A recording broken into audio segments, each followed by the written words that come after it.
Hello everyone, welcome back to the channel. आज आपका topic है ओलिगोपोली। ओलिगोपोली में कुर्नोट मॉडल यानी कि अल्पाधिकार में हम कुर्नों के मॉडल के बारे में जानेंगे। देखिए, इससे पहले इस YouTube चैनल पर बहुत सारे टॉपिक आपको करवा दिए गए हैं, आप उन टॉपिक को भी देख सकते हो। अगर आपको कोई प्रॉब्लम आती है तो आप कमेंट बॉक्स में बता सकते हैं। और यदि आपको वीडियो अच्छी लगती है तो वीडियो को लाइक कीजिए, शेयर कीजिए और सब्सक्राइब कीजिए, क्योंकि इस चैनल पर आपके लिए बहुत सारी ऐसे टॉपिक लेकर आए जाएंगे जो दूसरे किसी भी YouTube चैनल पर आपको नहीं मिलेंगे। तो क्वालिटी आपकी यहाँ पर बहुत ही अच्छी रहने वाली है। देखिए, क्वालिटी जब लेकर आता है कोई भी काम अच्छे से तब करता है जब उसको कुछ मोटिवेशन मिलता है। तब जितना ज़्यादा वीडियो को शेयर करोगे उतने ज़्यादा बच्चे देखेंगे। अब यहाँ पर देखिए, सब कुछ फ्री ऑफ कॉस्ट है, तो ये आपकी रिस्पॉन्सिबिलिटी भी बनती है कि आप चैनल को शेयर कीजिए। और जो भी आपको जिस भी टॉपिक में आपको ये लगता है कि ये टॉपिक हमें नहीं आता है या यहाँ से क्वेश्चन आते हैं, ये आपको कहीं पर नहीं मिला है, तो आप वो मुझे बता सकते हो, उसमें मैं आपकी हेल्प जरूर करूँगी। तो चलिए स्टार्ट करते हैं। कुर्नो मॉडल यानी कि कुर्नोट मॉडल जो है डिओपोली मॉडल है, 1838 में ये मॉडल आया था। एक तो इसकी डेट याद रखिए, क्योंकि बर्ट्रैंड जो है वो 38 है ना, तो वो 83 में, ये चीज़ें ध्यान रखना है क्योंकि वो सीक्वेंस में लगाना पूछता है, तो इसलिए ये जरूरी हो जाता। तो आज हम कर रहे हैं ओलिगोपोली में कुर्नोट मॉडल। तो देखिए, जो कुर्नों का ओरिजिनल जो मॉडल है, ठीक है, जो ओरिजिनल जो वर्जन है वो डिओपोली के अंदर है। डिओपोली का मतलब क्या है, जिसमें दो सेलर है यानी कि दो विक्रेता हैं, उनकी बात की जाती है। लेकिन इसको हम एक्सटेंड कर सकते हैं ज़्यादा फर्मों के ऊपर भी। तो हम स्टार्ट करते हैं कि जो ओलिगोपोली के अंदर जो कुर्नों का मॉडल है, और ये नॉन कोलिजिव मॉडल है। एक होते हैं कोलिजिव मॉडल, जैसे कि कार्टेल हो गया, मर्जर्स हो गया, ये इस तरीके के जो मॉडल हैं वो कहाँ पर आ जाएंगे, कोलिजिव के अंदर आ जाएंगे। ये मॉडल जो हो नॉन कोलिजिव। नॉन कोलिजिव का क्या मतलब होता है कि जब आपस में संगठित ना हो, और जो कोलिजिव का मतलब होता है जब आपस में संगठन बना लिया जाए। तो यहाँ पर नॉन कोलिजिव की बात की गई है। तो आपने क्या क्या पता चल गया कि कुर्नोट का मॉडल हम कर रहे हैं, ये नॉन कोलिजिव मॉडल है, और कोलिजिव मॉडल क्या है, दूसरे हैं, जैसे कार्टेल हो गया, मैंने आपको बताया, मर्जर्स हो गया, प्राइस लीडरशिप मॉडल हो गया, तो वो सारे कोलिजिव के अंदर आ जाएंगे।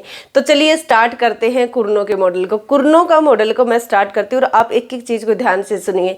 जो कुर्नों का मॉडल है वो दो फर्म्स की बात करता है। दो फर्म यानी कि उसके पास सिर्फ क्या है, दो फर्म है, कोई ए फर्म है, कोई बी फर्म है, और दोनों फर्म जब प्रोडक्शन करती हैं तो वो उनकी जो कॉस्ट आती है, जो मार्जिनल कॉस्ट आती है, वो जीरो है।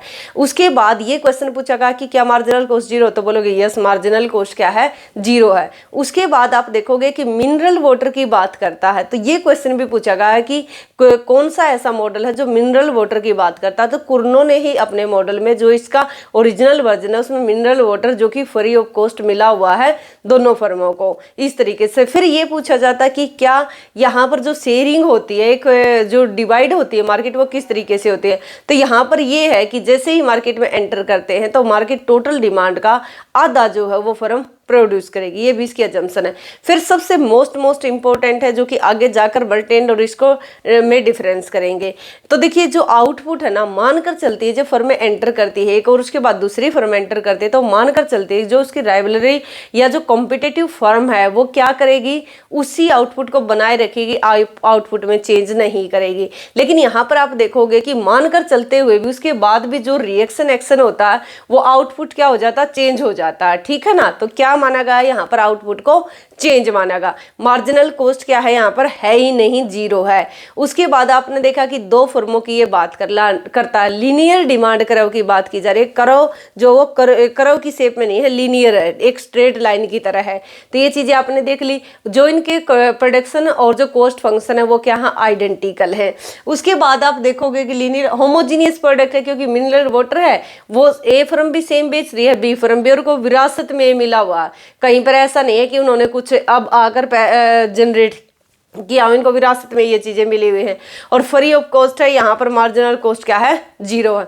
तो चलिए स्टार्ट करते हैं कि जो कुर्नों का मॉडल है उसका डायग्राम, और डायग्राम में क्या क्या बताया गया। देखिए ये कोई डी है, ये डी डैश है, जो ये डी डैश है ये डिमांड करा हुआ है, डी डैश क्या है, डिमांड करा हुआ है।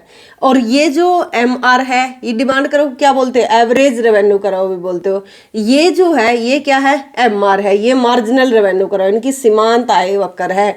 और आप सभी जानते हो कि जो यहाँ पर M C equal to M R होती है, क्या होती है, जहाँ पर M C equal to M R होती है वहाँ पर प्रॉफिट क्या होता है, मैक्सिमम होता है, प्रॉफिट क्या होता है, मैक्सिमम होता है। लेकिन एक बात ध्यान रखिए, यहाँ पर वो सेकंड वाली कंडीशन नहीं अप्लाई होगी क्योंकि मार्जिनल कॉस्ट क्या है, 0 है। तो देखिए ए फर्म एंटर करती है, हम मान लेते हैं कि ये चीज़ है, ए फर्म एंटर करती है। सबसे पहले जब ए फर्म एंटर करती है तो ये उसकी एम आर है, मार्जिनल रेवेन्यू करा हुआ है ए फर्म का।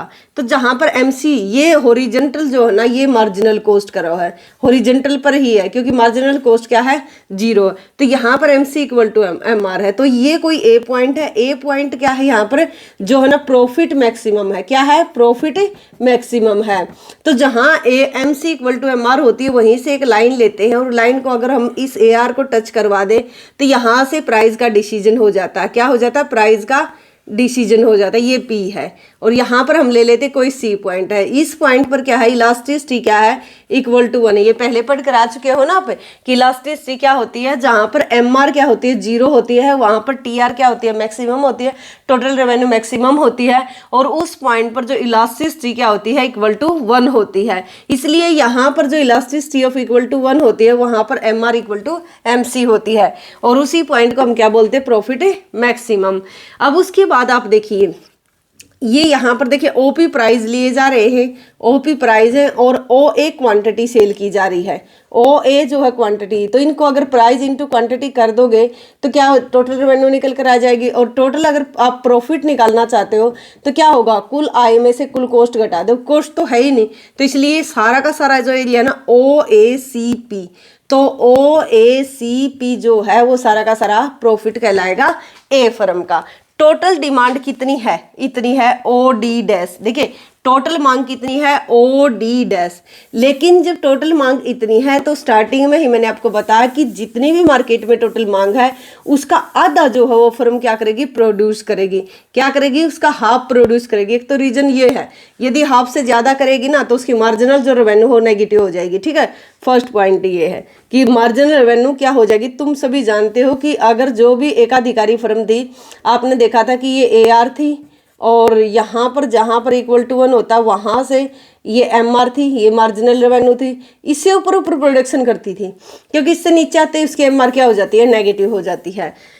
तो ये देखिए यहाँ पर ये कंडीशन हो जाती है। आपने डिमांड देख लिया, अब ये OD demand, OD dash demand है, ओडी डैश, इसका आप प्रोड्यूस करते हैं स्टार्टिंग में जब ए फर्म एंटर करती है। अपने ए फर्म की एवरेज रेवेन्यू, ए फर्म का डिमांड करो, एम आर, उसका टोटल प्रॉफिट और कितना वो उत्पादन करेगी, कहाँ पर उसका इक्विलिब्रियम होगा, ये सब चीज़ें जान ली। अब उसकी देखिए सेकंड फर्म बी एंटर करती है, फर्म बी एंटर करती है। जब फर्म बी एंटर करती है तो फर्म बी के एंटर करने से अब ये इतना क्या खाली पड़ा हुआ है ना, इतना उत्पादन ये नहीं कर रही। अब ए डी 1 का यानी कि जो बचा हुआ जो रिमेनिंग पार्ट है जो ए फर्म प्रोड्यूस नहीं कर रही है उसका 1/2 वो क्या करेगी, बी फर्म प्रोड्यूस करेगी। किसका, इसका। तो यहां से उसका एम आर कराओ निकलेगा, यहां से उसका मार्जिनल रेवेन्यू कराओ निकलेगा। और मार्जिनल रेवेन्यू कराओ कहाँ पर होगा, जहां पर यहाँ तक, क्योंकि ये इसका बीच में आना चाहिए ना, जहां पर इलास्टिसिटी क्या हो जाए उसकी इक्वल टू 1। तो ये मार्जिनल रेवेन्यू करा हुआ है किसका, बी फर्म का। किसका, बी का। अब देखिए ये यहाँ पर इसको जहाँ पर ये कट करती है, यहाँ पर जो फर्म क्या है, जो बी फर्म है उसका इक्विलिब्रियम पॉइंट है, वो प्रॉफिट मैक्सिमम कर रही है यहाँ पर उसका। तो ये प्राइस होंगे ओ पी डैश प्राइस होंगे। तो इसका मान लेते कि ये सी था और ये सी डैश हो जाएगा, तो इसके प्रॉफिट कितने हो जाएंगे, ओ बी सी 1 पी 1, ये इसके प्रॉफिट हो जाएंगे। अब उसके बाद आप एक चीज़ देखिए, आपने क्या क्या देख लिया कि इक्विलिब्रियम यहाँ पर होगा, प्राइस यहाँ पर रखे जाएंगे।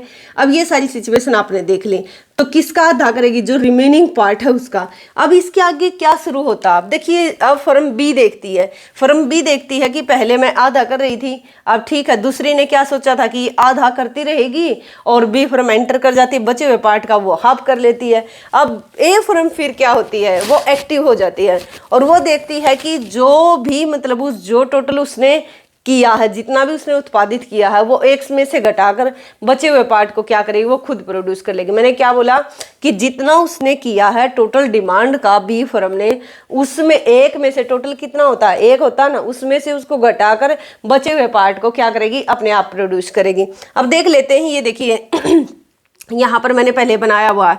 तो यहाँ पर देखिए टोटल डिमांड या टोटल कितना सप्लाई कर सकते हैं, टोटल डिमांड कितनी है, ओडी डैश, तो मान लेते हैं कुल इतना। अब कुल का कितना है, एक में से कितना प्रोड्यूस किया इसने, आप प्रोड्यूस किया, आधा प्रोड्यूस किया किसने, फर्म ए ने। अब जब ये हाफ इसने प्रोड्यूस किया तो बच गया कितना, हाफ। तो दूसरी फर्म एंटर करती है, बी फर्म एंटर करती है, बी क्या करती है, इस हाफ का हाफ प्रोड्यूस करती है, यानी कि इस आधे का आधा प्रोड्यूस इसने किया। तो ये कितना प्रोड्यूस किया, यानी कि टोटल डिमांड का ये कितना प्रोड्यूस कर पा रही है, 1/4 भाग। उसके बाद देखिए जब 1/4 कर लेती है तो बी ए फर्म फिर दोबारा एक्टिव हो जाती है। वो देखती है कि फर्म ए बी ने 1/4 हिस्सा प्रोड्यूस कर लिया है, तो वो क्या करेगी, 1 माइनस, यानी कि ये तो उत्पादित किसके द्वारा कर लिया गया, फर्म बी के द्वारा। तो वो क्या करेगी, एक में से 1/4 को, याद आधा 1/2 क्यों लिया, क्योंकि उनकी इन्होंने स्टार्टिंग में अजम्पशन लिया कि 1/2 भाग ही क्या करेगी, फर्म प्रोड्यूस करेगी। अब ये फर्म क्या करेगी कि एक में से 1/4 घटाएगी और फिर उसका, यानी कि एक है टोटल, उसमें से 1/4 हिस्सा इसने प्रोड्यूस कर लिया, उसके बचे हुए में से, यानी कि 1/4 घटाने के बाद जो बचेगा उसका 1/2 ए फर्म प्रोड्यूस करेगी, तो ये 3/8 आएगा। उसके बाद अब ये देखेगी, अब फिर बी फर्म एक्टिव हो जाएगी, वो ये देखेगी कि यहाँ पर कि अब इसने 3/8 कर लिया, तो एक में से 3/8 कर लिया, तो इसका इसमें से ये घटाने के बाद जो बचेगा उसका आधा ये करेगी, 5/6। उसी प्रकार से फिर ये आ जाएगा, यानी कि फिर ये एक्टिव हो जाएगी, उसके बाद फिर ये आ जाएगी, इस तरीके से पैटर्न चलता रहेगा। और देखिए इसके आगे बहुत सारा डेटा भी है, मैं उसको इतना ज़्यादा नहीं करवा रही हूँ क्योंकि वो किसी काम का नहीं है आपका। ये आप यहाँ पर एक चीज़ ऑब्जर्व कीजिए, इसका आउटपुट घटता जा रहा है, ये तो इस साइड सरकती जा रही है, और जो है ना इसका घटता जा रहा है और वो भी इस साइड, यानी कि पहले वो इतना करती थी, वो धीरे धीरे धीरे धीरे उसका बढ़ता जा रहा है और इसका घटता जा रहा है। तो यहाँ पर देख रहे हो ना कि ए एंटर करती है, बी फिर बाद में एंटर करती है, फिर बी के देखते हुए को ए रिएक्ट करती है, फिर ए के देखते हुए बी रिएक्ट करती है। तो यहाँ पर आप देखोगे बाद में रिएक्शन करो बी जो है वो भी यहाँ पर दिखाई देंगे आपको। तो ये आपने देख लिया कि ये सारा सिस्टम चलता रहेगा, ये अपने आउटपुट को घटाती रहेगी, इसका आउटपुट बढ़ता रहेगा। एक समय ऐसा आएगा, अगर इसको आगे आगे आप करते जाओगे ना, तो एक समय ऐसा आएगा कि फर्म जो है, फर्म ए और फर्म बी, यानी कि फर्म ए और बी जो है ये उत्पादन करेंगी टोटल डिमांड का, यानी कि इसका 1/3 और 1/3, ठीक है ना, 1/3 1/3, और 1/3 जो है ना वो खाली पड़ा रहेगा, यानी कि रिमेनिंग रह जाएगा। ठीक है, इसको कोई भी प्रोड्यूस नहीं करेगा। रीजन यही है कि यदि सारा मार्केट में जितना भी डिमांड है उतना प्रोड्यूस करोगे तो उससे क्या होगा, आपकी रेवेन्यू जो है ना वो नेगेटिव हो जाएगी, इससे ज़्यादा सप्लाई आप नहीं करोगे। तो ये चीज़ है। उसके बाद देखिए क्वेश्चन यही पूछा जाता कि कुरनोट मॉडल में, क्योंकि उसने अजम्पशन लेट किए हुए 2 फर्म है, तो वो करें कि एक फर्म कितना उत्पादन करेगी, आप बताओगे 1/3, दूसरी कितना करेगी 1/3। तो यहाँ पर अगर आपको फर्म का निकालने के लिए दे दे तो आपको सिर्फ ये करना है कि 1/n+1, यानी कि n 1/n+1। इसका मतलब क्या है कि 1 डिवाइड बाय फर्में कितनी है 2 + 1। तो इसका मतलब यदि यहाँ पर फर्में 2 हैं तो 1/3 आ जाएगा, यहाँ पर अगर फर्में 3 हैं तो 1/4 आ जाएगा, यहाँ पर 4 है तो 1/5, क्योंकि यहाँ पर वैल्यू बढ़ती चली जाएगी ना। तो इस तरीके से यदि वो आपको इंडस्ट्री का निकालने के लिए बोले, इंडस्ट्री का, तो इंडस्ट्री के में क्या करोगे, इंडस्ट्री का कर दोगे आप n/n+1।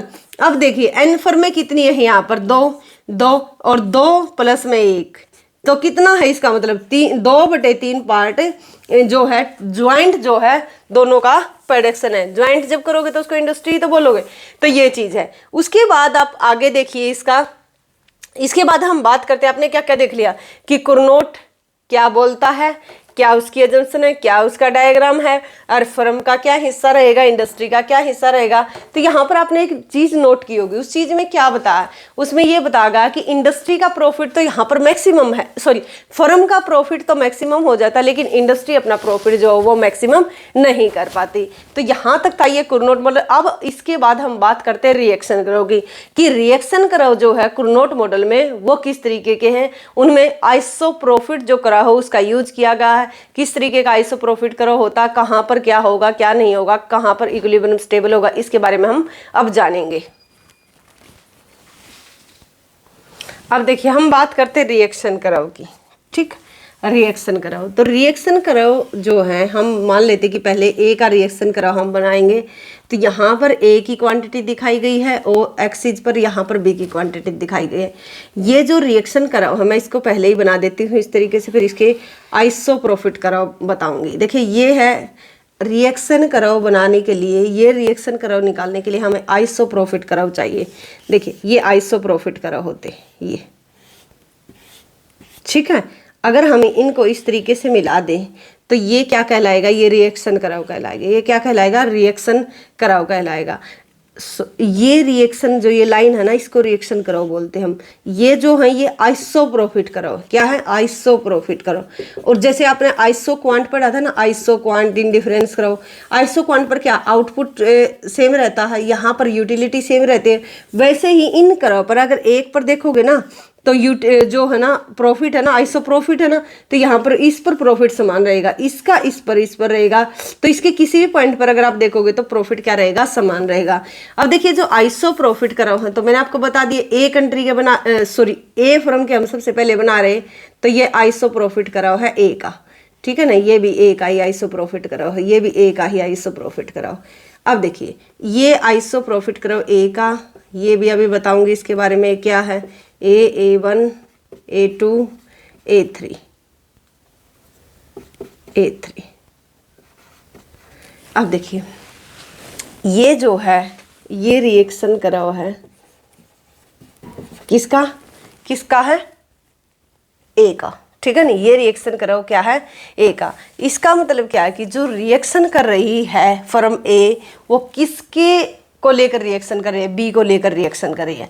अब यहाँ पर देखिए ये बी का आउटपुट है, ठीक है। यदि बी जो फर्म है वो इतना उत्पादन करती है, अगर वो इधर से इतना बढ़ा देती है, B1 कर दे, B2 कर दे या फिर B3 कर दे, तो यहाँ पर आप देख पा रहे होगे जो ए का उत्पादन है ना वो क्या है, घट रहा है। तो इसका मतलब क्या, बी के बढ़ाने से ए का घटेगा, और एक या फिर आप ये बोलो कि जब बी बढ़ा रही है तो ए क्या कर रही है, अपना कम कर रही है। अब यहाँ पर जो मेन मुद्दा है ना, मेन मुद्दा ये है कि जो ये आइसो प्रॉफिट कराओ है, ये एक तो कॉनकेव है, क्या है, कॉनकेव है। कॉनकेव को क्या बोलते हैं, एक होता उत्तल एक होता अवतल, ठीक है ना। जिस तरीके से पीपीसी आपने देखा ना किस तरीके का ये कॉनकेव है। अब ये क्या दिखा रहे कि ये कॉनकेव है। दूसरी बात ये है कि जितने इस ओरिजिन से जितने दूर जाते जाएंगे, जितने दूर जाते जाएंगे उतना ही प्रॉफिट घटता जाएगा। यहाँ पर मान लेते कि 500 का प्रॉफिट हो रहा है, यहाँ पर 400 का हो रहा है, यहाँ पर 300 का हो रहा है, यहाँ पर 200 का हो रहा है। तो ये जितने दूर जाते जाएंगे उतना ही क्या होगा, प्रॉफिट घटता चला जाएगा। ये भी मैं आपको एक्सप्लेन करूँगी किस तरीके से घटता चला जाएगा।